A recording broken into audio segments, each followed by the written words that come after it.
आज आपण पर्यावरण अध्ययन BVAE 181 अर्थातच पर्यावरण अभ्यासावरील क्षमतावर्धक अनिवार्य अभ्यासक्रम AECC यामध्ये ब्लॉक 1 आणि एकक दुसरे म्हणजे त्यामध्ये परिसंस्था अन्न साखळी याविषयी आपण काही आणखी नवीन गोष्टी ज्ञात करून घेणार आहोत. खरं पाहिलं तर याच्या आधी आपण परिसंस्था म्हणजे काय हे समजून घेतलेलं आहे. आता त्याच्यामध्ये संरचना कशा पद्धतीची असते परिसंस्थेची, म्हणजेच परिसंस्थेमधील कोणकोणते घटक आहेत. तर पहिला घटक परिसंस्थेमधील म्हणजे बायोटिक किंवा जैविक ज्याला आपण म्हणतो. तर तो जैविक घटकामध्ये प्राणी आणि वनस्पती आहेत. अजैविक म्हणजेच अबायोटिक घटकामध्ये आपल्याला नैसर्गिक ज्या गोष्टी उपलब्ध होतात त्यामध्ये उष्णता, प्रकाश, पाणी, नंतर हवा, नंतर मृदा म्हणजे भूमी, अशा प्रकारच्या जे घटक आहेत ते उपलब्ध होतात. आता त्यामधील जे ऊर्जा देवाणघेवाण ही होत असते. हे झालं रचनेबद्दल. आता कार्यात्मकता जर आपण विचारात घेतली तर परिसंस्थेमधील सजीव निसर्गामधून काय घेतात, वनस्पतीचा विचार आपण केला तर वनस्पती स्वतःच्या अन्न निर्मितीसाठी पाणी, अन्नद्रव्य किंवा पोषक द्रव्ये, सूर्यप्रकाश हे घेऊन स्वतःचं अन्न स्वतः निर्माण करतं. आता यामध्ये आपण पाहिलेलं आहे की वनस्पती, हिरव्या वनस्पती आणि त्यामध्ये असणारा क्लोरोफिल नावाचा घटक हा महत्त्वाचा आहे. क्लोरोफिलच्या मदतीनं हे अन्न निर्माण केलं जातं आणि हे अन्न निर्माण केल्यानंतर पक्षी, प्राणी त्याचं भक्षण करतात, असा त्याच्यातला अर्थ आहे.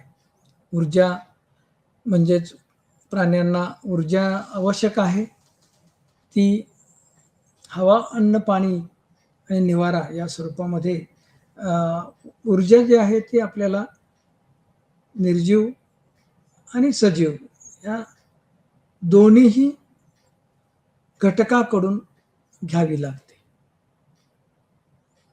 आता जर आपण विचार केला तर एक जीव असा आपण घेऊया लक्षात, किंवा व्यक्ती किंवा असामी अशा स्वरूपात जर आपण लक्षात घेतलं तर त्या अनेक व्यक्ती किंवा अनेक जीवांचा एक लोकसंख्या बनते. या लोकसंख्येमध्ये आणखी इतर प्रकारचे ज्या परिसरामधून ज्या गोष्टी उपलब्ध असणार आहेत किंवा परिसर जो आहे तो आपण विचारात घेतल्यानंतर आपल्याला समुदाय ही त्याच्यापेक्षा मोठी जी गोष्ट आहे ती आपल्याला उपलब्ध आहे असं म्हणावं लागेल. समुदाय आणि समुदायानंतर परिसंस्था येते. तर परिसंस्थेमध्ये ज्या गोष्टी आहेत त्या आपण त्याची चर्चा केलेलीच आहे. त्याच्यापेक्षा मोठी जी गोष्ट आहे ती बायोमबद्दल आपण थोडंसं नंतर विचार करणार आहोत. आणि बायोमपेक्षा मोठी जी आहे ती सर्वात पृथ्वी, की ज्या आपल्या सूर्यमालेमधील एकमेव जो ग्रह आहे तो म्हणजे पृथ्वी, आणि त्या पृथ्वीमध्ये या सर्व गोष्टी उपलब्ध आहेत. म्हणजे ज्याला आपण जीवास म्हणजे किंवा वनस्पती आणि प्राण्यांना आवश्यक असणाऱ्या ज्या गोष्टी आहेत त्या उपलब्ध होतात आणि त्याला आपण बायोस्फिअर किंवा इकोस्फिअर किंवा जैवमंडळ असं म्हणणार आहोत. तर बायोम विषयी फक्त आपण थोडंसं चर्चा आपण मागे ठेवलेली आहे मुद्दामहून. त्याचं कारण म्हणजे ही जी संज्ञा आहे त्याच्यामध्ये आपल्याला काही तांत्रिक गोष्टींचा विचार करावा लागेल. म्हणजे जर आपण बायोस्फिअर किंवा इकोस्फिअर जर विचारात घेतलं ते सर्वात मोठं, बायोम त्याच्यापेक्षा थोडंसं छोटं, नंतर परिसंस्था, नंतर समुदाय, नंतर लोकसंख्या, नंतर जीव किंवा असामी किंवा व्यक्ती अशा स्वरूपाचं आपल्याला वर्गीकरण करता येईल. तर या सगळ्या गोष्टीमध्ये आपण प्रत्येक वेळेला एक गोष्ट लक्षात घेतली पाहिजे, ज्या अन्योन्य क्रिया किंवा ज्या गोष्टी एकमेकाच्या देवाणघेवाणीतून तयार होणार आहेत, त्या सर्वात महत्त्वाच्या आहेत.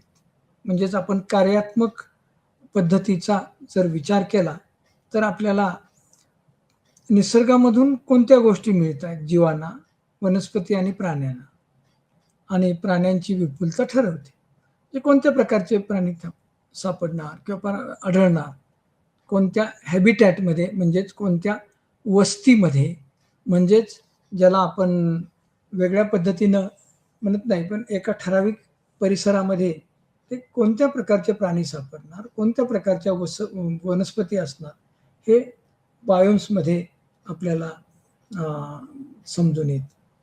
बायोमच्या सीमा निश्चित करणारे हवामानामधील सर्वात महत्त्वाचे घटक म्हणजे तापमान आणि पर्जन्यमान.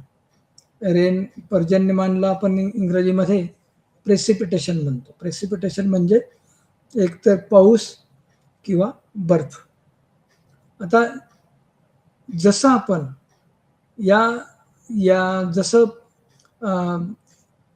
या सर्व गोष्टीमध्ये ज्या गोष्टीचा आपण विचार करतोय, भूपृष्ठीय प्रणालीचा आपण विचार करतोय, तसंच जलप्रणाली देखील वेगवेगळ्या जलजीवनाच्या क्षेत्रामध्ये विभागल्या जातात. आता त्यांना मात्र आपण बायोम म्हणत नाही, परंतु ते खूप समान आहे. जलीय जीवन क्षेत्र हे तुलनेने भिन्न वनस्पती आणि प्राणी जीवनाचे प्रदेश आहेत. आता त्यामध्ये क्षारता, विरघळलेल्या पोषक द्रव्यांची पातळी, पाण्याचे तापमान, सूर्यप्रकाशाच्या प्रवेश म्हणजे सूर्यप्रकाश किती अंतरावरती किंवा किती खोलीवरती पोहोचतो, यामुळे विविध जलीय क्षेत्रामध्ये प्रमुख फरक आहे. आपण या गोष्टीचा आपण पृथ्वीवरील बायोम आणि जलीय जीवन क्षेत्रे या विविध प्रकारच्या परिसंस्थाबद्दल आपण पुढं तिसऱ्या युनिटमध्ये जाणून घेणार आहोत. तर प्रत्येक बायोम किंवा जलीय क्षेत्राची परिसंस्था नावाच्या लहान एककामध्ये विभागणी केली जाते. आता बायोम म्हणजे इकोस्फिअर किंवा जैवमंडळानंतरचा मोठा भाग आहे, मोठी संस्था आहे.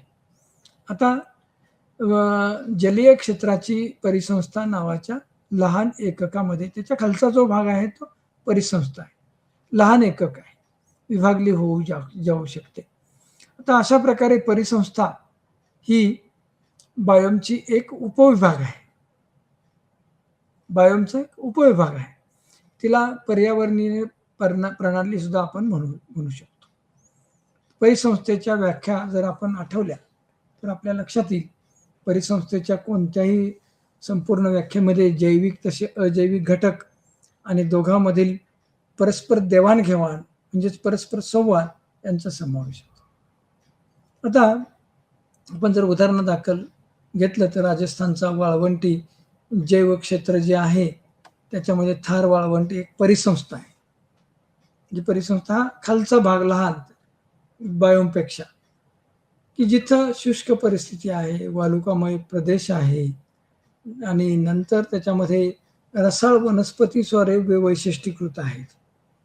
तेथे साप आणि सरडे आढळतात. त्याचप्रमाणे तलाव देखील गोड्या पाण्यातील जलीय परिक्षेत्र जे आहे, परिसंस्था जी आहे, तर ती सुद्धा तिथं उपलब्ध आहे. आता परिसंस्थामध्ये राहणारे जे जीव आहेत, त्याची लोकसंख्या तयार करतात. आता जीवांचा एक वैशिष्ट्य आहे, की स्वतःसारखा दुसरा जो जीव तयार करतात, याला आपण जनन क्षमता म्हणतो, ती आहे. म्हणजे झाडांच्या बियापासून दुसरी झाडं तयार होतात. एका व्यक्तीपासून दुसरा व्यक्ती लोकसंख्या वाढीसाठी तयार होतो. म्हणजे हे जनन क्षमता जी आहे ती ही सजीवांचं एक वैशिष्ट्य आहे. तर पर्यावरणशास्त्रात लोकसंख्या हा संभाव्य आंतरप्रजनन करणाऱ्या एका व्यक्तींचा जो गट आहे, जो अवकाश म्हणजे हॅबिटॅट ज्याला आपण म्हणतो आणि वेळेत एकत्र आढळतो. लोकसंख्येचा समावेश असलेली व्यक्ती एकाच प्रजातीचे सदस्य असतात. तुम्ही तुमच्या सभोवती पाहिलं तर तुमच्या लक्षात येईल, वनस्पती आणि प्राण्यांची संख्या स्वतःच घडते. त्यामागचे कारण अगदी स्पष्ट आहे, की कोणत्याही एका प्रजातीतील व्यक्ती टिकून राहण्यासाठी वेगवेगळ्या प्रजातीच्या व्यक्तीवरती अवलंबून असतात, ज्यांच्याशी ते सक्रियपणे अनेक प्रकारे परस्पर देवाण साधतात. पसरण्यासाठी व परागकणासाठी ज्या लोकसंख्येला अन्नासाठी फळे, शेंगदाणे किंवा अन्य आश्रयासाठी झाडांची आवश्यकता असते. वनस्पती देखील स्वतःहून अस्तित्वात राहू शकत नाही. म्हणजे फक्त बिया तयार झाल्या म्हणजे वनस्पतीचं अस्तित्व टिकलं अशातला भाग नाही. उदाहरणार्थ, बियाणे पसरण्यासाठी परागकणाचं एका ठिकाणाहून दुसऱ्या ठिकाणी जाण्यासाठी प्राण्यांची आवश्यकता आहे. जसं की आपण बाभूळ ह्या झाडाच्या जर आपण बिया म्हणजे आपण त्याला शेंगा म्हणतो, त्या शेंगा मेंढ्या खातात आणि मेंढ्यांच्या विष्ठेद्वारे ह्या अन्य ठिकाणी पसरल्या जातात. म्हणजे बीजप्रसारासाठी या प्राण्यांचा बीजप्रसारणामध्ये या प्राण्यांचा सहभाग आहे.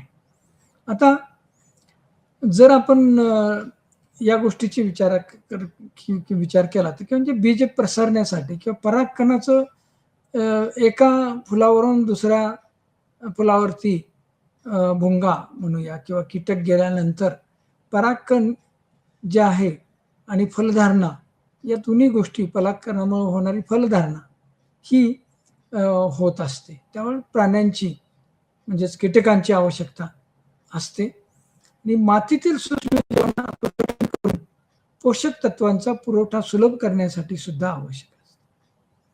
तर एकत्र राहणे एक जैविक समुदाय तयार करते. बहुतांश घटनांमध्ये समुदायांना प्रमुख वनस्पती प्रजातीवरून नावं दिली जातात.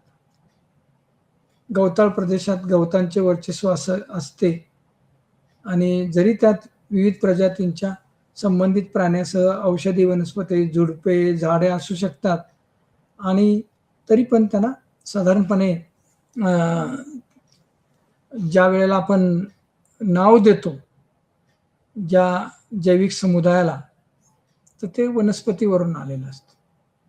आता मगाशी आपण सांगितल्याप्रमाणे उत्पादक जे आहेत, उत्पादक म्हणजे त्याला आपण ॲटोट्रॉफ्स म्हणतो इंग्रजीमध्ये, हे हरित वनस्पती, हिरवे व जांभळे जीवाणू, निळे हिरवे शैवाल, शैवाल म्हणजे शेवाळ आपण ज्याला म्हणतो साध्या भाषेमध्ये, असलेले क्लोरोफिल हे निसर्गातील मुख्य जैविक सदस्य आहेत, जे प्रकाश संश्लेषण म्हणजे फोटोसिंथेसिसच्या प्रक्रियेद्वारे साध्या अजैविक पदार्थापासून स्वतःचे अन्न तयार करतात. म्हणून त्यांना ॲटोट्रॉफ्स म्हटलं जातं. म्हणजे स्वतःचं अन्न स्वतः तयार करणारे किंवा उत्पादक म्हटलं जातं. आता मगाशी सांगितल्याप्रमाणे या प्रक्रियेत सूर्यप्रकाशाच्या उपस्थितीत क्लोरोफिल वाहक जीव त्यांच्या पानाद्वारे वातावरणातील कार्बन डायऑक्साईड घेतात. पाण्यासोबत सेंद्रिय पदार्थ किंवा ज्याला पोषक द्रव्य आपण म्हणतो ते घेतात आणि अन्न तयार करतात. तर केमोसिंथेटिक जीवाणू देखील स्वतःचं अन्न संश्लेषण करू शकतात, परंतु सूर्य ऊर्जेऐवजी ते केमोसिंथेसिस प्रक्रियेद्वारे अन्न तयार करण्यासाठी पृथ्वीच्या आतील भागातून साध्या रसायनांचा वापर करतात. जे जीव स्वतःचे अन्न स्वतः तयार करू शकतात त्यांना ॲटोट्राफ्स असं म्हटलं जातं किंवा उत्पादक म्हटलं जातं. आता हे आपण लक्षात घेतलं पाहिजे की उत्पादक जे आहेत ते फक्त वनस्पती आहेत. जैविक घटकामधले वनस्पती आणि प्राणी हे 2 घटक आपण जर लक्षात घेतले, त्यातला एकच वनस्पती ज्या आहेत, त्याच फक्त स्वतःचं अन्न स्वतः तयार करतात. प्राणी स्वतःचं अन्न स्वतः तयार करू शकत नाहीत. हे आपण लक्षात घेतलं. आता भक्षक किंवा ग्राहक किंवा हेटेरोट्रॉफ्स याच्याविषयी आपण विचार करणार आहोत. आता पहिली जी वर्ग आहे तो उत्पादक. अन्न तयार झालं. आता अन्न तयार झाल्यानंतर त्याचे ग्राहक, तर मी मागे सांगितलं की वाणिज्यिक भाषेमध्ये ग्राहक म्हणजे कस्टमर असं म्हटलं जातं. परंतु आपण इथं भक्षक हा शब्द वापरणं अधिक संयुक्तिक आहे. तर इतर सर्व जीव स्वतःचे अन्न तयार करू शकत नाहीत, परंतु जगण्यासाठी त्यांची ऊर्जेची गरज असते. ती ऊर्जेची गरज आहे, ती पहिली ऊर्जेची गरज म्हणजे हवा, की ती अजैविक घटकापासून मिळते. अन्न दुसरी गरज, ती जी आहे ती गरज पूर्ण करण्यासाठी इतर जीवावर त्यांना अवलंबून राहावं लागतं. त्यांना हेटेरोट्रॉफ्स किंवा फिगोट्रॉफ्स किंवा ग्राहक असं म्हटलं जातं. ऊर्जेची गरज पूर्ण करण्यासाठी, अन्नासाठी त्यांना इतरांच्यावरती अवलंबून राहतं. या ग्राहकामध्ये आपण पाहिलं तर बकरी हा गवत, वनस्पतींचा पाला किंवा अन्य अशा पद्धतीचे पदार्थ खाते. गाय, हरिण, ससा यासारख्या प्राण्यांना हिरव्या वनस्पती खाणारे टोळ जे असतील, कीटक जे असतील, यासारख्या कीटकांना प्राथमिक ग्राहक किंवा शाकाहारी प्राणी असं म्हटलं. भक्षक आणि ग्राहकामध्ये जर आपण पाहिलं तर जे प्राथमिक ग्राहक आहेत किंवा हेटेरोट्रॉफ्स आहेत ते शाकाहारी आहेत. ते जे जीव तृणभक्षी आहेत ते फक्त वनस्पतीजन्य पदार्थ खातात. टोळ खात असलेल्या पक्ष्याप्रमाणे व इतर प्राण्याप्रमाणे ते मांसाहारी नाहीत. तर हे ते जे इतर जे आहेत ते वेगळ्या वर्गामध्ये मोडतात.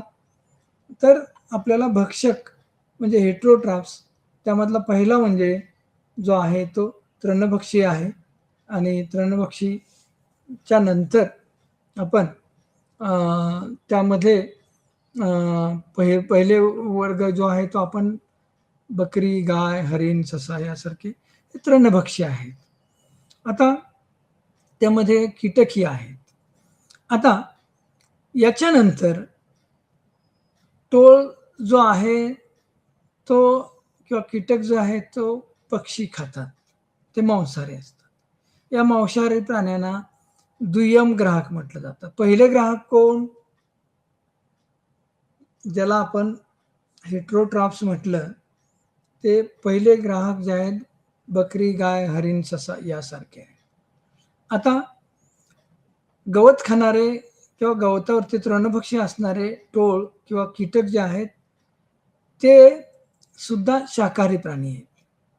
आता टोळ खात असलेला पक्षी जो आहे तो मांसाहारी. या मांसाहारी प्राण्यांना आपण दुय्यम ग्राहक म्हणायचं. प्रथम ग्राहक आपल्या लक्षात आलं फक्त शाकाहारी. दुय्यम ग्राहक हे मांसाहारी. तर पक्षी हा मांसाहारी झाला. पण पक्षासारख्या दुय्यम ग्राहकांना खाणाऱ्या मांजरीसारख्या मांसाहारी जीवांना तृतीय ग्राहक म्हटलं जातं, टर्शरी. अशा प्रकारे प्राथमिक ग्राहक शाकाहारी आहेत, तर दुय्यम आणि तृतीय ग्राहक हे मांसाहारी आहेत.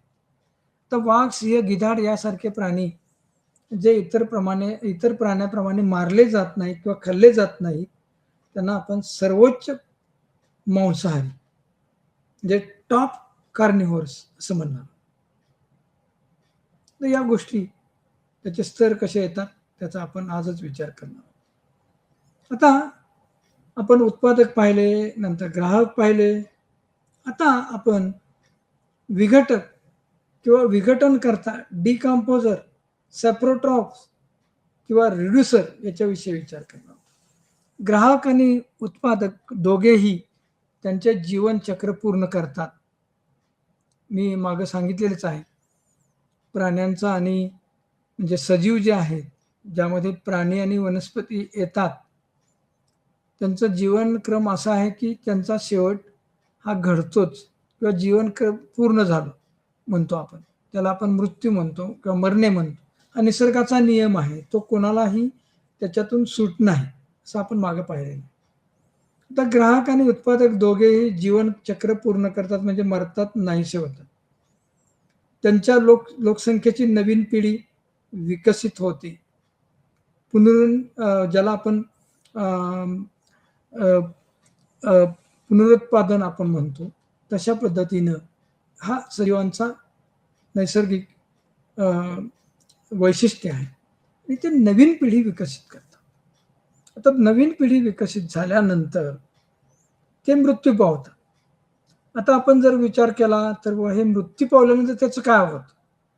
तर महत्त्वाचं म्हणजे या परिसंस्थेमध्ये मृत जीवांच्या जे सेंद्रिय पदार्थांचे सतत विघटन किंवा अपघटन होतं आणि अपघटन झाल्यानंतर या पदार्थांचे जो परत तो मातीमध्ये किंवा मृदेमध्ये मिसळून जातो किंवा जलामध्ये मिसळून जातो. सूक्ष्मजीव असलेले काही जीवाणू आणि काही बुरशी या मृत प्राण्यांचं, मृत वनस्पतींचं विघटन करतात आणि त्याचा पुनर्वापर होतो. या जीवांना डिकम्पोजर किंवा सेप्रोट्रॉप किंवा रिड्युसर असं म्हणतात. बहुतेक सेप्रोट्रॉप सूक्ष्मदर्शी असतात. सर्व हेटेरोट्रॉप स्वरूपाचे असतात आणि विघटनकर्त्याची भूमिका ही अत्यंत आवश्यक आणि महत्त्वाची अशी आहे. आता आपण परत पाहूया. वनस्पती अजैविक घटकावरती अवलंबून आहेत आणि मी प्रत्येक स्टेपमध्ये ऊर्जा किंवा उष्णता उत्सर्जन अशा पद्धतीचे दाखवले. सूर्यापासून जे अन्न तयार करतात त्या उत्पादक वनस्पती सुद्धा काही ऊर्जा उष्णतेच्या स्वरूपामध्ये उत्सर्जित करतात. नंतर भक्षक शाकाहारी आणि मांसाहारी असे दोन आहेत. त्याला आपण कंझ्युमर्स म्हणतो. हर्बिव्हर्स आहेत, कार्निव्हर्स आहेत. तिथेही उष्णता निर्माण केल्याचं आपल्याला या चित्रामध्ये दिसतंय. आणि विघटन झाल्यानंतर सुद्धा विघटक जे आहेत ते बॅक्टेरिया, बुरशी हे सूक्ष्मजीव जे आहेत त्यावेळेला सुद्धा उष्णता उत्सर्जन प्रत्येक स्तरावरती होते. आता उष्णता उत्सर्जनामुळं या एका स्तरापासून दुसऱ्या स्तरावर जाणारी अन्न हे कशा पद्धतीनं प्रभाव करतं हे आपल्या लक्षात आजच्या आपल्या चर्चेमध्ये दिसून येणार आहे. तर आता परत एक वेळा आपण उत्पादक, शाकाहारी, तृणभक्षक ही हर्बिव्हर्स, नंतर प्राथमिक भक्षक हा मांसाहारी, नंतर दुय्यम दर्जाचा मांसाहारी किंवा सर्वश्रेष्ठ मांसाहारी.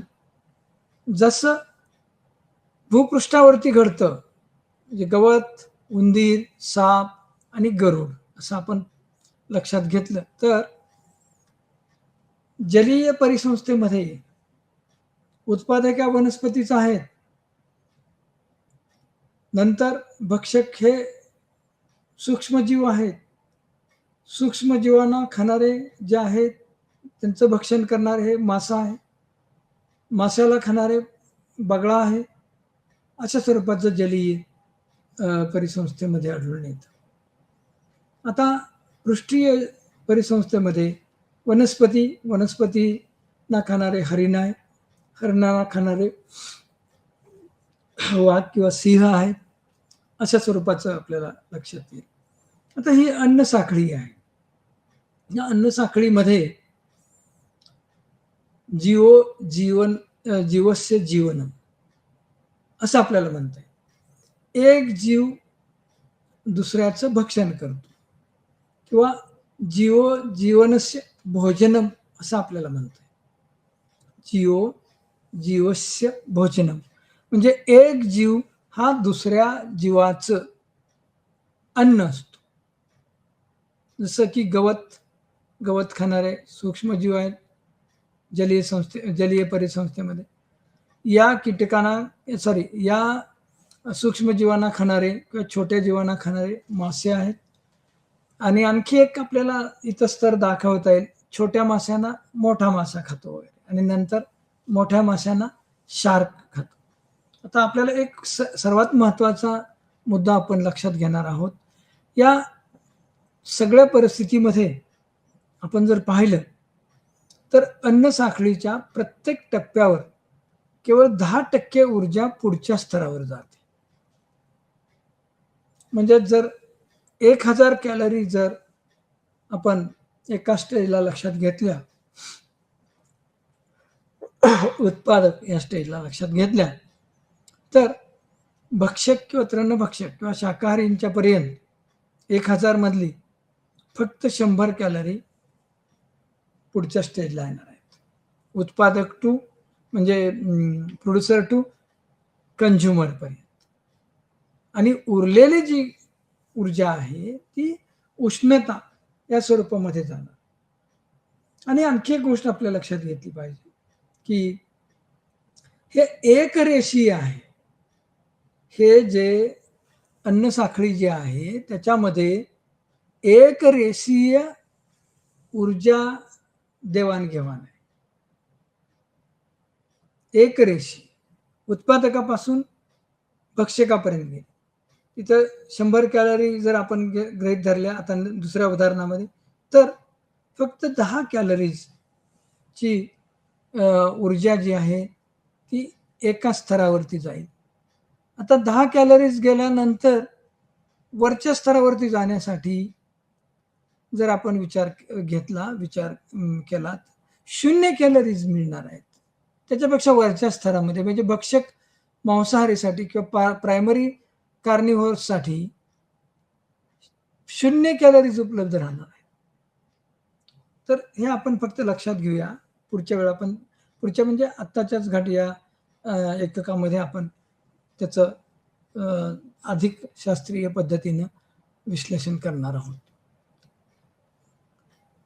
आता आपण मगाशीच म्हटलेलं आहे की अन्न घेतल्यानंतर त्याच्यामुळं पोषण पातळी तयार होते. आता पोषण पातळी म्हणजे अन्न साखळी किंवा पर्यावरण त्याच्यामुळे पिरॅमिड तयार होतं. हे प्रत्येक वेळेला पिरॅमिड म्हणजे एक असा त्रिकोणी भाग आहे असं गृहीत धरूया. त्रिकोणी म्हणजे जसं आपण इजिप्तमधली पिरॅमिड्स पाहतो तर त्याचा तळ फार मोठा असतो. जसं आपण जमिनीपासून वर जाऊ तशा पद्धतीने त्याची जी हे आहे जे आपण आकार आहे तो वरच्या दिशेनं कमी कमी होत जातो.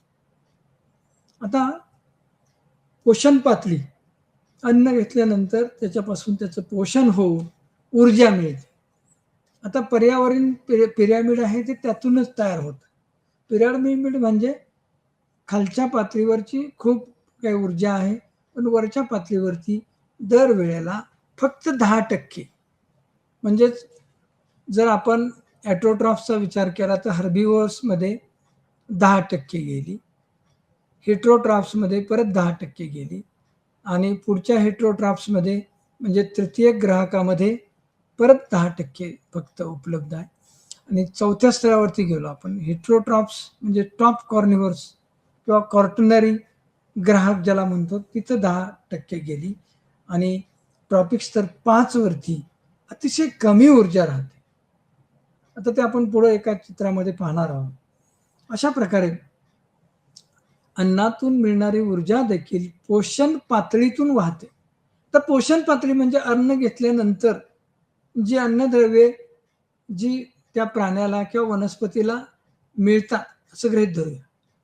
तर त्याला आपण पोषण पातळी म्हणतो, की ऊर्जा घेणं आणि स्वतःचं पोषण तयार करणं, याला आपण पोषण पातळी हा शब्द वापरतो. आता उत्पादकापासून ते त्यांच्या नंतरच्या पोषण पातळीपर्यंत ही ऊर्जा नेहमी खालच्या उत्पादकापासून वरच्याकडे वाहते. म्हणजेच एकरेषीय मगाशी म्हटलं होतं. आता ट्रॉपिक स्तर जो आहे त्याला ट्रॉपिक स्तर म्हटलं जातं आणि हा ट्रॉपिक स्तर जो आहे तो पिरॅमिडच्या आकाराचा तयार होतो. आता तो उलट्या दिशेने कधीच वाहत नाही. शिवाय प्रत्येक पोषण पातळीवर निरुपयोगी उष्णतेच्या स्वरूपात काही ऊर्जा कमी होते. म्हणजे 90% ऊर्जा कमी होते. फक्त 10%च उरते वरच्या स्तरावरती जाण्यासाठी. ज्यामुळे पहिल्या पोषण पातळीपासून वरच्या दिशेने जाणारी ऊर्जा पातळी कमी होते. परिणामी सामान्यतः 4 किंवा 5 पोषक स्तरात ट्रॉपिक लेव्हल ज्याला आपण म्हणतो, 4 किंवा 5 असतात. क्वचितच 6 पेक्षा जास्त असतात. कारण त्या पलीकडे कोणत्याही जीवाला आधार देण्यासाठी फारच कमी ऊर्जा उरते किंवा उरत नाही. अन्न साखळीतील ट्रॉपिक पातळी एकस्थलीय एक म्हणजे स्थलीय असते किंवा जलीय वातावरणामध्ये किंवा जलीय परिसंस्थेमध्ये असते. तर थोडक्यात म्हणजे जे आपण ट्रॉपिक स्तर जे विचारात घेतलेले आहेत, ते ट्रॉपिक स्तर अन्न घेतात, नंतर अन्न साखळी तयार होते आणि ते पर्यावरणीय पिरॅमिड तयार होतं आणि त्याच्यामध्ये ही पोषण पातळी जी आहे, अन्न साखळी जी आहे, ती पिरॅमिडच्या स्वरूपामध्ये आपल्याला दिसून येते. आता आपण पाहूया स्थलीय वातावरणामध्ये आणि जलीय वातावरणामध्ये काय होतं. आता परत आणखी आपल्या लक्षात येईल गवत जे आहे त्या गवत हे ग्रास हॉपर किंवा कीटक खातात. बरोबर आहे. आता कीटकांनी गवत खाल्ल्यानंतर किंवा वनस्पतीजन्य पदार्थ खाल्ल्यानंतर कीटक जे आहेत ते ज्याला आपण कीटकवर्गीय प्राणी आहेत ते खातात वनस्पती, ते शाकाहारी आहेत. ते खाल्ल्यानंतर बेडूक जर आपण विचारात घेतला, तर बेडूक हा या कीटकांना खाणार आहे. तर त्याचं स्वतःचं पोषण त्यातून होणार आहे. आणि बेडकांनी काही गवत खाणारे छोटे जीवजंतू आहेत ते सुद्धा बेडूक खाऊ शकतो.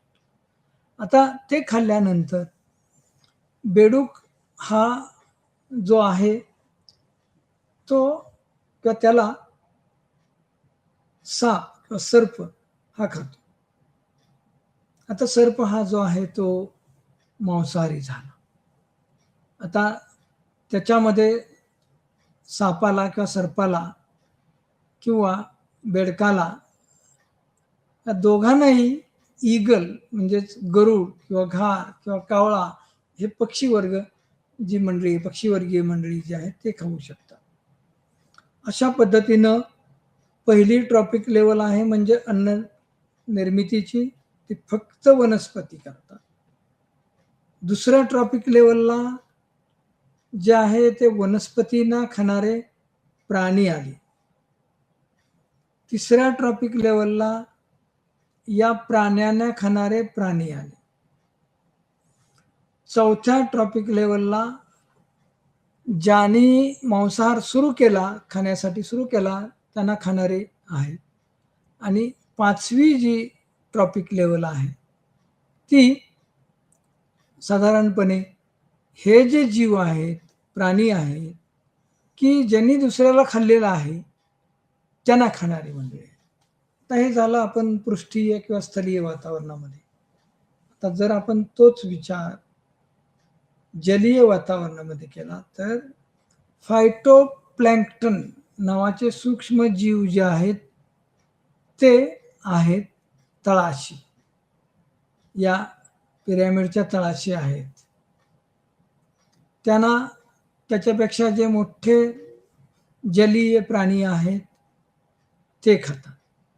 आता फायटोप्लॅन्क्टन म्हणजे सूक्ष्म जीव शेवाळ आहे की जे पाण्यामध्ये आढळून येतं. आता त्यांना खाणारे कोण आहेत? झू प्लॅन्क्टन, अळी किंवा सूक्ष्म जीव यांना ते खाणारे आहेत. आता जशी ट्रॉपिक लेवल बदलेल तशी जी आपण म्हणतोय पिरॅमिडचा आकार थोडा थोडा छोटा छोटा होत जाणार आहे. झू प्लॅन्क्टॉनमध्ये अळी किंवा सूक्ष्म जीव असतात. आता त्यांना खाणारे जे आहेत ते छोटे मासे आहेत आणि छोट्या माशांना खाणारे मोठे मासे आहेत आणि मोठ्या माशांना खाणारे सर्वात मोठा जो शार्क नावाचा मासा आहे तो खातो. परत आणखी आपल्याला लक्षात ठेवायचं आहे, अन्न साखळीच्या प्रत्येक टप्प्यावर केवळ 10% ऊर्जा पुढच्या स्तरावर पाठवली जाते, तर सुमारे 90% ऊर्जा उष्णता म्हणून नष्ट होते, ती उपयोगात आणता येत नाही. आता परिसंस्थेतील जीव खाद्य किंवा पोषण पातळीद्वारे संबंधित आहे. मगाशी मी सांगितल्याप्रमाणे एक जीव दुसऱ्यासाठी अन्न बनतो. खाण्याच्या वारंवार प्रक्रियेद्वारे परिसंस्थेतील अन्न ऊर्जेचे एक पोषण पातळीवरून दुसऱ्या पोषण पातळीवरती, एका ट्रॉपिक लेवलवरून दुसऱ्या ट्रॉपिक लेवलवरती जातं, हस्तांतर होतं त्याचं. अन्न साखळी म्हणून याला ओळखलं जातं. आता जशी आपण जलीयमध्ये पाहिली, पृष्ठीयमध्ये पाहिली, परत आणखी आपण रिपीट करण्याची गरज नाही मला वाटत. गवत, नाकतोडा म्हणतो आपण त्याला, किंवा ग्रास हॉपर किंवा कीटक वनस्पतींना खातात. त्याच्यानंतर बेडूक, ग्रास हॉपर किंवा नाकतोडा आपण ज्याला म्हणतो ह्या कीटकाला खातात. नंतर सर्प, नंतर गरुड किंवा घार किंवा इतर पक्षी त्याला खातात. आता एक रेषीय क्रम मगापासून आपण सांगितलं की आता ह्यामध्ये या आकृत्यामधील बाण उत्पादकाकडून ग्राहकापर्यंत पोषक व ऊर्जेची दिशा आणि हालचाल दर्शवतात. पोषण विषयक पातळीप्रमाणेच त्याच कारणामुळे अन्न साखळीतील दुवे पायऱ्या सामान्यतः 4 किंवा 5 पर्यंत असतात. आता आपण जर विचार केला तर यामध्ये दुसरी एक आपल्याला डेट्रिटस नावाची एक साखळी आहे, त्याच्या संबंधी आपण विचार करणार आहोत. आता डेट्रिटस मध्ये आपल्याला सूक्ष्म जीव आहेत, त्यामध्ये प्रायमरी डेट्रिटस फीडर आहेत आणि नंतर सेकंडरी डेट्रिटस फीडर आहेत. आता जसं आपण याचा विचार केला तसं आता झेब्रा हा तृणभक्षी प्राणी आहे, तर त्याच्या नंतर आपण जर विचार केला तर हे जंतवर्गीय प्राणी त्याला मृत झाल्यानंतर खातात आणि नंतर बॅक्टेरिया म्हणजे सूक्ष्मजीवामधला हा एक प्रकार आहे, त्याचं विघटन करतात. आता आपल्याला या सगळ्या प्रकारामधून अन्न जाळी तयार होते. वेगवेगळ्या अन्न पोषक पातळ्यामधून, अन्न साखळीमधून आपल्याला एक अन्नजाळी तयार होते. आता आपल्या लक्षात येईल पहा की ज्यावेळी आपण वनस्पती अगदी ट्रॉपिक लेवल पाहिलेला आहे, वनस्पती कोण कोण खातात पहा. वनस्पती खाणारे सूक्ष्म जीव आहेत, वनस्पती खाणारे प्राणी आहेत, वनस्पती खाणारे बकरी आहे, ससा आहे. अशा पद्धतीने आपल्याला वनस्पतीला खाणारे कीटक आहेत. नंतर पहिला दुसरा स्तर झाला. नंतर तिसऱ्या स्तरामध्ये आपण जर पाहिलं तर यांना खाणारे म्हणजे सस्याला खाणारे जे आहेत कोल्हा आहे फॉर एक्झाम्पल. नंतर बकरीला खाणारा इतर कार्निव्होर अशा पद्धतीचे आहेत. नंतर जर आपण छोटे पक्षी जर आपण विचारात घेतले तर त्यांना खाणारे सर्प आहे, बेडकाला खाणारा सर्प आहे. नंतर डायरेक्टली बेडकाला पक्षीसुद्धा खाऊ शकतो. अशा पद्धतीचं एक जाळी निर्माण होते. तसंच जलीय परिसंस्थेमध्ये सुद्धा होतं. आता या सगळ्या गोष्टीमध्ये तुम्हाला या चित्रामध्ये दिसत असेल की वाघ हा प्राणी हा सर्वात अग्रणी अशा स्वरूपाचा दिसतो. या सगळ्याच गोष्टी खाणारा, ज्याला आपण टॉप कॉर्निव्हर म्हणतो, त्या स्वरूपाचा आहे. वाघ, सिंह हे जे आहेत ते टॉप कॉर्निव्हर्स आहेत, म्हणजेच ज्या सगळ्यांना खाऊ शकणारे. आता आपण परत एक वेळ या गोष्टीकडे वळलेलो आहोत आणि 1000 किलो कॅलरीज आपण ॲटोट्रॉफ्स म्हणजे वनस्पतींच्या बाबतीमध्ये सूर्यप्रकाशामधून, तर तिथं सुद्धा आपल्याला दुसऱ्या लेवलला हर्बिव्हरच्या स्टेजला जाण्यासाठी फक्त आपल्याकडं 1000 किलो कॅलरीज शिल्लक राहतात. आता हर्बिव्हर्स वरून आपण म्हणजेच तृणभक्षी प्राण्यापासून कार्निव्होर्स म्हणजेच मांसाहारी प्राण्यापर्यंत जाणार. हर्बिव्हर्स हे शाकाहारी. आता आपण चाललो मांसाहारी प्राण्यापर्यंत. तर मांसाहारी प्राण्यापर्यंत आपण जाण्यासाठी इथं आपल्याला सुरुवातीला 1000 किलो कॅलरीज राहिलेले आहेत. त्यातल्या फक्त 100 म्हणजे 10% किलो कॅलरीज ह्या प्राथमिक मांसाहारीसाठी राहिलेल्या आहेत. मांसाहारीसाठी फक्त प्राथमिक मांसाहारीसाठी फक्त 100 किलो कॅलरी, आपण 10,000 किलो कॅलरी पासून सुरुवात केली की जे आपल्याला ॲटोट्रॉफ्स म्हणजे वनस्पतीसाठी उपलब्ध होते. आता 100 कॅलरी मधील सेकंडरी कार्निव्होर्सला आपण ह्या स्टेजला जाण्यासाठी किंवा टॉप कार्निव्होर्सला जाण्यासाठी म्हणजेच श्रेष्ठ मांसाहारीपर्यंत जाण्यासाठी फक्त 10 किलो कॅलरीज उरलेले. आता त्या 10 किलो कॅलरीज उरल्यानंतर डिकम्पोजर्स त्याचं काम करणार आहेत आणि डिकम्पोजर्सनी काम केल्यानंतर परत ही द्रव्ये जी आहेत ती मातीमध्ये मिसळणार आहे, असा याचा अर्थ आहे. आता आपण बायोमबद्दल मी मगाशी म्हटलेलं होतं, त्या बायोमबद्दल आपल्याला थोडक्यात थोडंसं तांत्रिक माहिती घेणं गरजेची गोष्ट आहे आणि ती घेण्यासाठी आपल्याला थोडंसं परत एक वेळ मागं वळावं लागणार आहे. आणि ते मागं वळत असताना पृथ्वी, ज्याला आपण इकोस्फिअर किंवा बायोस्फिअर म्हटलेलं होतं, जैवमंडळ. आता या जैवमंडळामध्ये निसर्गतः अनेक वनस्पतींचे भिन्न आणि मोठे समुदाय आढळतात. प्राण्यांचा मोठा समुदाय आढळतो, नंतर वनस्पतींचा मोठा समुदाय आढळतो. आपण जर उदाहरणादाखल घ्यायचं झालं तर आपण जर युरोपमधील बर्फाळ प्रदेश जर आपण विचारात घेतले तर तिथं असणारे जे वृक्ष आहेत ते सूचिपर्णी किंवा शंकुधारी अशा स्वरूपाचे. आता अनेक वनस्पती आहेत ज्याला आपण पृथ्वीचा म्हणतो, ज्याला आपण बायोस्फिअर म्हटलं किंवा इकोस्फिअर. आपल्याला मुख्य म्हणजे बायोम किंवा जीवसंहती.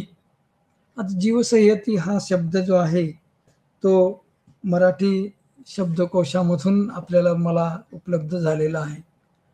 जीवसंहती, नाही तर बायोम म्हणून जरी तुम्ही लक्षात ठेवलं तरी हरकत नाही. तर या सगळ्या गोष्टी फक्त एवढ्यासाठीच आहेत की कशाला काय म्हणायचं हे ठरलेलं आहे, म्हणून आपण याचा थोडासा अधिक चांगल्या पद्धतीनं विचार आपण मांडतोय.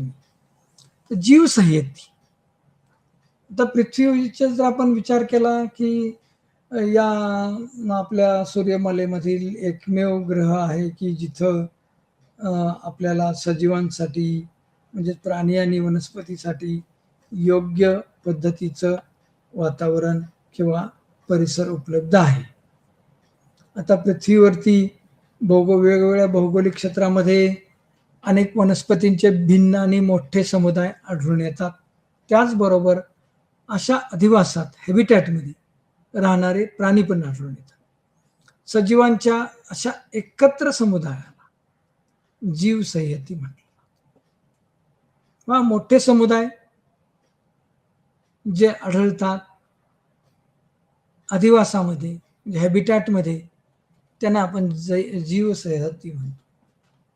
जमिनीवर आढळणाऱ्या वेगवेगळ्या जीवसंहतीच्या सीमा या प्रामुख्याने हवामानानुसार निश्चित केल्या जातात. हवामानामध्ये तापमान, पर्जन्यमान या मुख्य गोष्टी आहेत. आणि त्याच्यानंतर हवामानामध्ये आपण हे मुख्य झालं तरी अनेक गोष्टी अशा आहेत की त्या ठिकाणावरती अवलंबून आहेत. हवामानानुसार निश्चित होतात. सामान्यपणे एकाच स्वरूपाच्या जीवसंहती समान अक्षावरती असतात. आता अक्षांश रेखांश आपल्याला माहित आहे. लॉन्जिट्यूड, लॅटिट्यूड जे आपण म्हटलं होतं मागच्या वेळेला आपण दाखवलं होतं. काल्पनिक उभ्या आडव्या ज्या विभागामध्ये पृथ्वीचं आपल्याला विभाजन करता येईल. पृथ्वी साधारणपणे लंबवर्तुळाकार आकाराची आहे. तिच्यामधून जाणारा जो विषुववृत्त जो भाग आहे, अतिशय काल्पनिक जी रेषा आहे त्याला आपण विषुववृत्त म्हणतो. नंतर मकरवृत्त आहे, नंतर कर्कवृत्त आहे. तर आणि मधल्या याच्यामध्ये पृथ्वीचा जो लंबवर्तुळाकार जो आकार आहे तोही आपल्याला त्याचं विभाजन करता येतं. त्याला आपण अक्षांश आणि रेखांश असं म्हणतो. तर साधारणपणे जीवसंहतीच्या सीमा या ज्या आहेत त्या प्रामुख्याने हवामानानुसार निश्चित होतात. आणि हवामान निश्चित होतं हे कशावरून होतं? ऋतू कशावरून होतात? आपण पाहिलेलं आहे. पृथ्वीच्या जी गती आहे, पृथ्वी आता आपण परत एक वेळ अगदी थोडक्यात मी सांगतो. पृथ्वीची स्वतःभोवतीची जी गती आहे त्याच्यामुळं रात्र आणि दिवस होतात. पृथ्वीची सूर्याभोवती एक ऑर्बिटल मोशन होते, त्यामुळं आपल्याला ऋतूचे निर्माण होतात आपण पाहिलेलं आहे. तर त्यामुळं तर ऋतू निर्माण होतात म्हणजे कशामुळं? हवामाना. आता हवामानानुसार निश्चित होणाऱ्या जीवसंहितेच्या सीमा ज्या आहेत त्या एकाच स्वरूपाच्या जीवसंहिती समान अक्षावर असतात. अक्षांश रेखांश त्यांचं साधारणपणे सारखे असतात. उदाहरणार्थ टंड्रा आणि तैगा आपण जर हे जे बायोम जर आपण विचारात घेतले तर महत्त्वाच्या जीवसंहिती ज्या आहेत त्या साधारणपणे हवामानानुसार निश्चित होत असल्यामुळे ते साधारणपणे त्याच सामान्यपणे एकाच समान अंशावरती आपल्याला दिसतात. आता पृथ्वीचा जर आपण लंबवर्तुळाकार आकार लक्षात घेतला तर तोच अक्षांश रेखांश एका बाजूला आहे, पाठीमागच्याही बाजूला आहे. आता जर आपण विचारात घेतलं वाळवंट हे साधारणपणे पृथ्वीच्या आपल्याला न दिसणाऱ्या गोलाकडे बाजूला आहे, आपल्याला दिसतोय भाग त्याच्याकडे आहे. नंतर समजा आपण भूमध्य सागरीय खुरटी वनस्पती किंवा खुरटी वनभूमी जर विचारात घेतली तर ती दोन्ही बाजूला आहे. उष्ण प्रदेशातील वर्षावनी, आता उष्ण प्रदेश जो आहे तो विषुववृत्ताच्या जवळपास असतो आणि तिथं जी वनस्पती आहे त्यांना भरपूर सूर्यप्रकाश उपलब्ध होतो. त्यांच्या या पृथ्वीच्या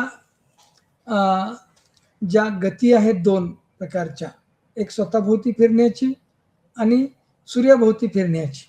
तर ह्या सूर्याभोवती फिरण्याच्या गोष्टीमुळं ही या गोष्टी तयार झालेल्या आहेत. आता उष्ण प्रदेशातील वर्षावने जे आहेत, उष्ण प्रदेशातील मान्सून वने जे आहेत, ह्या ज्या गोष्टी आहेत त्याच्यामुळं बायोम किंवा जीवसंहती निर्माण होते. वनस्पतीचे प्रकार, पानांचे प्रकार, वनस्पतींची मांडणी, जलीय जीवसंहतीच्या बाबतीमध्ये सुद्धा सीमा निश्चित करणं अवघड होत असते.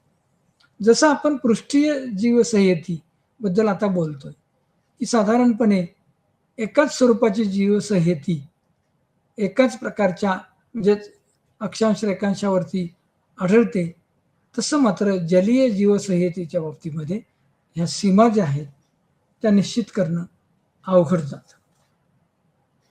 प्रत्येक जीवसंहितेमध्ये विशिष्ट प्राणी आणि वनस्पती आढळतात, आपण मागे पाहिलेलेच आहे. ते जगण्यासाठी एकमेकावर अवलंबून असतात, म्हणजेच ऊर्जेची देवाणघेवाण होत असते. त्याला आपण परस्पर संवाद हा शब्द अनेक वेळा वापरलेला आहे. तसेच हे प्राणी व वनस्पती विशिष्ट हवामानानुसार जुळवून घेण्याच्या प्रयत्नात असतात. तर जुळवून घेणं याचाच अर्थ ऊर्जेची देवाणघेवाण करणं. जुळवून घेणं म्हणजेच हवामानानुसार आपल्याला टिकून राहणं, हवामानानुसार ऊर्जेची देवाणघेवाण करणं. प्रत्येकजण त्या प्रयत्नात असतो आणि जर तो प्रयत्न केला नाही तर त्याचं अस्तित्व नाहीच होईल. तर जुळवून घेण्याचा प्रयत्न हे सजीव करत असतात. आता शंकुधारी म्हणजे सूचीपर्णी वनातील प्रदेशात दीर्घ हिवाळा असतो, अल्पकाळ उन्हाळा असे हवामान असते. तर समजा आपण कॅनडा आणि उत्तर अमेरिकेमधील काही विभाग जर आपण त्याच्यामध्ये विचारात घेतले तर तिथं दीर्घकाळ हिवाळा असतो आणि अल्पकाळ उन्हाळा असतो. तर अशा हवामानामध्ये जीवसंहती फर, स्प्रूस, पाईन हे शंकुधारी सदाहरित वृक्ष प्रामुख्याने आढळतात आणि त्या पद्धतीनं त्याचं वर्गीकरण केले जातं. प्रभावी वनस्पती आणि प्राण्यांच्या नावावरून त्यांचं नामकरण केलं जातं. त्याची नावं जी आहेत ती तशा पद्धतीने ठेवली जातात. जसं की समशीतोष्ण म्हणजे दोन्ही म्हणजे कर्कवृत्त आणि मकर वृत्ताच्या मध्ये असणारा सदाहरित जे वन आहेत त्यामध्ये ओक, काळवीट, मेपल जीवसंहिते असं सुद्धा म्हणतात. आता या सगळ्या प्रक्रियेमध्ये आपल्या लक्षात येईल की जीवसंहितेला जी नावं दिलेली आहे ती तिथल्या प्रभावी वनस्पती आणि प्राणी यांच्यामुळे दिलेली आहे. मेपल हा सुद्धा एक प्रकारचा वृक्ष आहे. मेपल तांबड्या प्रकारचं एक फूल आहे, पान आहे. ते कॅनडाचं एक सिम्बॉल आहे मेपल वृक्ष. तर अशा पद्धतीने ती नावं जीवसंहितेला मिळालेली आहे. एखाद्या जीवसंहितेमध्ये जरी ती जगाच्या वेगळ्या भागात असली तरी त्यांच्यात जवळपास सारखे वनस्पती व प्राणी समुदाय आढळून येतात. उदाहरणार्थ आपण तृणभूमी ही जीवसंहती आपण जर विचार घेतली तर आशियातील खंड व विस्तृत गवताळ प्रदेश म्हणजे ज्याला आपण स्टेप गवताळ प्रदेश म्हणतो किंवा उत्तर अमेरिकेतील वृक्षहीन गवताळ प्रदेश त्याला प्रेरी म्हटलं जातं. दक्षिण आफ्रिकेतील गवताळ प्रदेशाला आपण वेल्ड असं म्हणतो. दक्षिण अमेरिकेतील गवताळ प्रदेश त्याला पॅम्पास म्हटलं जातं. इत्यादींचा समावेश होतो. या प्रत्येक जीवसंहितेतील गवताची जाती वेगळ्या असू शकतात, परंतु या सर्व प्रदेशामध्ये वनस्पतीचं स्वरूप जे आहे ते मात्र सारखं. तर अशा पद्धतीनं आपण या कार्यात्मक रचनेसंबंधी परिसंस्थेच्या कार्यात्मक पद्धतीसंबंधी विचार विनिमय करीत आहोत. आता आपण जे आज काय शिकलेलो आहोत ते आपण थोडक्यात पहिल्यापासून पाहू, म्हणजे परत आपल्याला त्याची गरज पडणार नाही. सर्वात महत्त्वाचा भाग म्हणजे आपण हा ब्लॉक 1 मधील एकक 2 मध्ये पोहोचलेलो आहोत. आपलं आजचं जे व्याख्यान आहे ते 9वं व्याख्यान आहे की ज्याच्यामध्ये आपण परिसंस्था अन्य साखळी असा विचार करणार आहोत. आता परिसंस्थेचं आपण जैवमंडळ म्हणजे पृथ्वी, त्याच्यानंतर बायोम म्हणजेच परत आपल्याला आत्ता नवीन पद्धतीनं जो विचार केला त्यामध्ये एकाच प्रकारचे प्राणी आणि वनस्पती असणारा हा जो विभाग आहे तो पृथ्वीच्या पृथ्वीच्या लंबवर्तुळाकार भागामध्ये अक्षांश आणि रेखांश यांनी तो बनलेला आहे असं म्हणता येईल बायोम. नंतर बायोमचा एक छोटा भाग म्हणजे परिसंस्था की जिथं सजीव म्हणजे त्याला आपण कम्युनिटी किंवा समुदाय म्हणतो. समुदायापेक्षा छोटा विभाग जो आहे एकाच प्रकारचे आपल्याला प्राणी आणि वनस्पतीचा जर विचार केला तर त्याला लोकसंख्या म्हणतो. लोकसंख्यामधला अगदी छोटा भाग म्हणजे व्यक्ती, जीव किंवा असा. आता जैवमंडळाचाच परत आपण थोडक्यात तो विभागला जातोय. तो आहे तो बायोम. बायोममध्ये उत्पादक आहेत. उत्पादक स्वतःचं अन्न स्वतः तयार करतात. नंतर या उत्पादकांना फक्त खाणारे शाकाहारी प्राणी आहेत, त्यांना हेट्रोट्राफ्स म्हटलं जातं किंवा तृणभक्षी म्हटलं जातं. त्याच्यानंतरचे आहेत ते जे आपण मांसाहारी म्हणतो त्यांना सुद्धा ग्राहक म्हटलं जातं, परंतु ते जे आहेत ते कार्निव्होर्स म्हणजेच मांसाहारी आहेत. मांसाहारीमध्ये आणखी त्याच्यापेक्षा वरच्या दर्जाचे आहेत, त्यांना आपण तृतीय ग्राहक म्हणतो. नंतर आपण जर विचार केला तर आपल्याला माहीत आहे प्राथमिक ग्राहक शाकाहारी आहे, दुय्यम आणि तृतीय ग्राहक आहे ते मांसाहारी आहेत. यामध्ये सर्वोच्च मांसाहारी प्राणी आहेत. आणि आणखी एक मला मुद्दा आठवला तो म्हणजे ऑमनिव्होरस या प्राणी. आपण जर मनुष्य प्राण्याचा विचार केला तर त्याला ऑमनिव्होर म्हणजेच कोणत्याही प्रकारचं अन्न चालणारा किंवा शाकाहारी आणि मांसाहारी दोन्ही प्रकारचं अन्न चालणारा हा प्राणी आहे. नंतर विघटक आहेत, त्यांना सॅप्रोट्रॉफ्स, रिड्युसर किंवा डिकॉम्पोजर म्हटलं जातं. आता ज्यावेळी यांचं जीवन चक्र पूर्ण होतं भक्षकांचं किंवा ग्राहकांचं, त्यावेळी यांचा रोल येतो, त्यांची भूमिका येते आणि ती भूमिका महत्त्वाची आहे. परत तेच आपण पाहतोय, यामध्ये ऊर्जेचा अपव्यय होतो प्रत्येक गोष्टीच्या म्हणजे प्रत्येक स्तरावरती. नंतर आपण भक्षक, सेकंडरी कार्निव्होर्स, प्रायमरी कार्निव्होर्स उलट जर आपण विचार केला तर प्रत्येक ठिकाणी फक्त 10% ऊर्जा आपल्याला मिळते खालच्या स्तरापासून वरती. परत आपण तीच गोष्ट विचारात घेतोय. पोषण पातळी म्हणजे आपल्याला पोषण द्रव्य किंवा आपल्या जगण्यासाठी आवश्यक असणारं अन्न हे जे आहे ते मिळतं. त्याच्यापासून एक पिरॅमिड तयार होतं. खालच्या पातळीवरती अधिक ऊर्जा किंवा अधिक अन्न आणि वरच्या पातळीवरती जर आपण विचार केला तर आपल्याला फक्त 10%.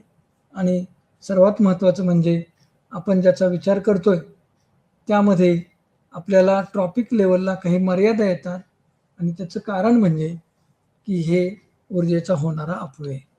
परत आपण ट्रॉपिक लेवलकडे पाहतोय तर अशा पद्धतीनं अन्न जाळी निर्माण होते. नंतर शेवटी कशा पद्धतीनं ऊर्जा वाया जाते ती आपण नंतर बायोमविषयी अतिशय क्लिअर कटपणे पाहिलेलं आहे. मी आपल्या सर्वांचा आभारी आहे. थँक्यू.